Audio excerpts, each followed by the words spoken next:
নমস্কার বন্ধুরা, দেখুন গ্রামের একটি খাঁটি জিনিস আমি দেখাচ্ছি। এখন দেখাচ্ছি, এটা হচ্ছে চাল। এখানে 5 কেজি চাল আছে, এখানে 5 কেজি চাল আছে। এই চালগুলোকে নুন মাখিয়ে কীভাবে মুড়ি তৈরি করা হয় দেখতে থাকুন। এই দেখুন, এখানে 5 কেজি চালের জন্য আমার 5 জায়গায় 1 লোড করে নুনটা দিতে হয়েছে। আর এখানে দেখুন আমার হাতে তেল আছে, এই তেলটাকেও মাখিয়ে নিতে হবে। এইভাবে খানিকক্ষণ মাখানোর পর চালটা শুকনো মতন হয়ে আসবে।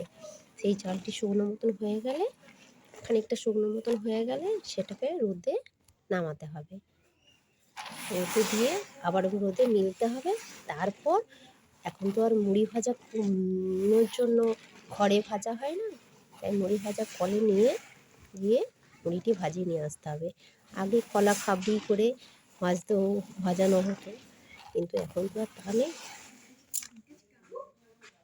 এই দেখুন বন্ধুরা, আমার চালটি পুরো সম্পূর্ণ নাড়া হয়ে গেছে, এখন ছাড়া ছাড়া ভাবটি চলে এসছে।